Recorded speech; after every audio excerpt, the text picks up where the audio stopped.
Hello dear student. Today we are going to learn 12th biology chapter number 8, respiration and circulation. Topic cellular respiration. In previous session we learned internal respiration.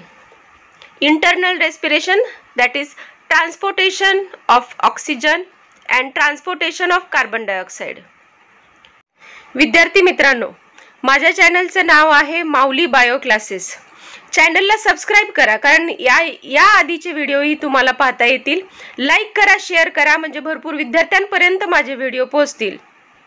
Let's start our today's session. The topic is cellular respiration.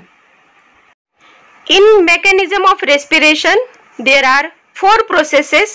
First is breathing, second is external respiration, third is internal respiration.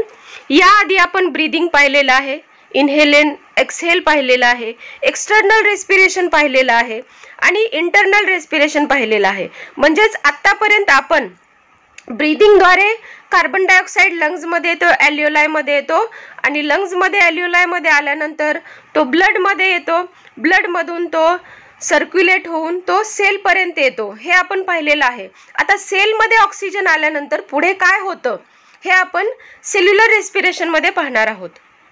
Cellular respiration हे सेलमध्ये होणारं respiration आहे आणि it is a last step of the mechanism of respiration. म्हणजे ही last step आहे.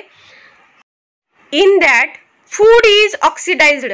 म्हणजेच काय होतंय, जे आपण खातो, म्हणजे चपाती खातो, भाकरी, वेगवेगळ्या प्रकारच्या भाज्या, जेही आपण खातो ते माउथमधून, इसोफेगसमधून, स्टमकमधून ते स्मॉल इंटेस्टाईनमध्ये जातं आणि त्याचं रूपांतर स्मॉल इंटेस्टाईनमध्ये ग्लुकोज, कार्बोहायड्रेट, फॅट, प्रोटीन्स यासारख्या कंपोनंटमध्ये त्याचं रूपांतर होतं आणि ते जे आहे ते ब्लडमध्ये मिक्स होतं आणि ब्लडमधून, म्हणजे ग्लुकोज हे कार्बोहायड्रेट, फॅट, प्रोटीन हे ब्लडमध्ये मिक्स होतं आणि ब्लडमधून ते ट्रान्सपोर्ट होऊन ते प्रत्येक ऑर्गनच्या, टिश्यूच्या प्रत्येक सेलपर्यंत पोहोचते.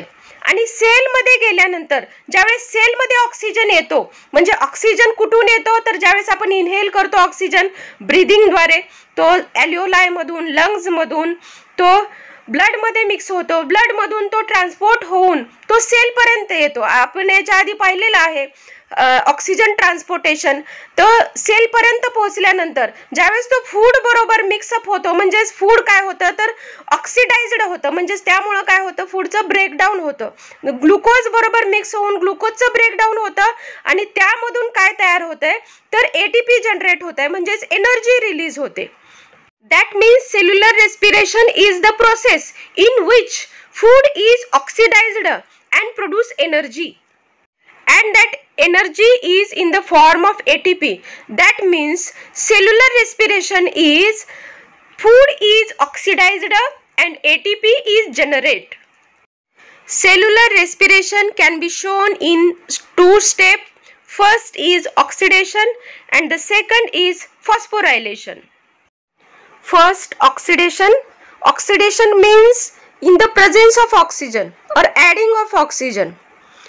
Oxidation means breakdown of complex organic molecule into simple inorganic molecule with release of heat energy.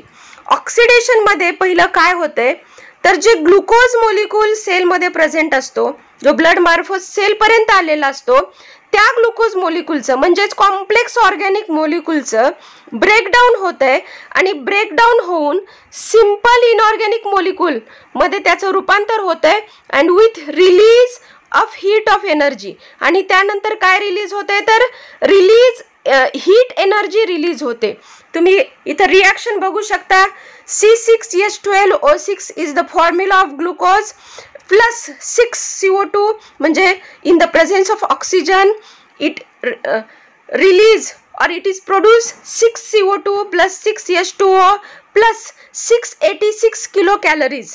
म्हणजे जी एनर्जी प्रोड्यूस होते ती किलो कॅलरीज मध्ये प्रोड्यूस होते आणि how many kilocalories in 686 kilocalories, म्हणजे 686 किलो कॅलरीजमध्ये एनर्जी रिलीज होते. आणि ही जी प्रोसेस आहे that process are called as oxidation process. म्हणजे ही ऑक्सिडेशन प्रोसेस आहे. म्हणजे ग्लुकोज मॉलिक्यूल हा ऑक्सिजन बरोबर मिळाला की त्याचं ग्लुकोजचं ब्रेकडाऊन होतं, त्याच्यातून कार्बन डायऑक्साईड तयार होतो, प्लस वॉटर मॉलिक्यूल तयार होतात आणि हीट एनर्जी तयार होते, जी हीट एनर्जी 686 किलो कॅलरीजच्या स्वरूपामध्ये असते. म्हणजे ऑक्सिडेशनमध्ये काय होते, ग्लुकोजचं ब्रेकडाऊन होतं आणि हीट एनर्जी प्रोड्यूस होते, जी 686 किलो कॅलरीज असते. The second step of cellular respiration is phosphorylation. Phosphorylation means addition of phosphorus. म्हणजेच जी हीट एनर्जी आपल्याला ऑक्सिडेशन प्रोसेसमध्ये मिळालेली आहे त्या हीट एनर्जीमध्ये फॉस्फरस ॲड होतो आणि फॉस्फरस ॲड झाला की त्याच्यातून ATP जनरेट होतात. अशा प्रकारची जी प्रोसेस आहे त्याला फॉस्फोरायलेशन असं म्हणतात. म्हणजेच phosphorylation it involves the trapping the heat energy in the form of high energy bond of ATP molecule. म्हणजे फॉस्फोरायलेशनमध्ये काय होतंय, ज्यावेळेस हीट एनर्जी जी आहे, किलो कॅलरीज जी हीट एनर्जी आहे, त्या हीट एनर्जीमध्ये जसं फॉस्फरस ॲड होतं तसं त्याच्यातून हाय एनर्जी बॉन्ड आपल्याला मिळतात. हाय energy bond of ATP molecules आपल्याला मिळतात. Means it involves trapping the heat energy in the form of high energy bond of the ATP molecule.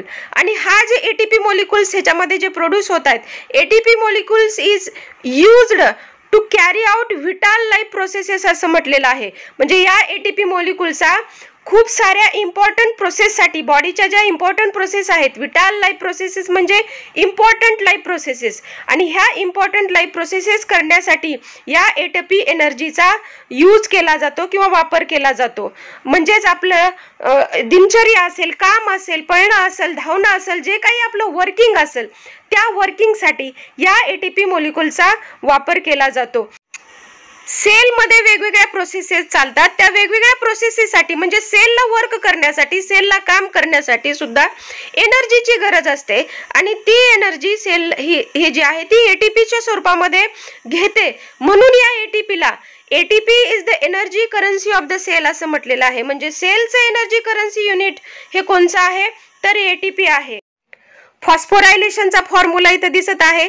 ADP that means adenosine diphosphate plus IP means inorganic phosphate plus 7.3 kilocalories. It gives ATP means adenosine triphosphate.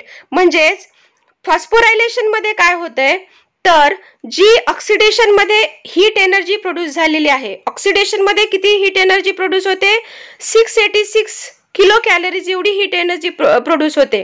आणि फॉस्फोरायलेशनमध्ये इथं heat energy दिलेली आहे 7.3 kilo calories.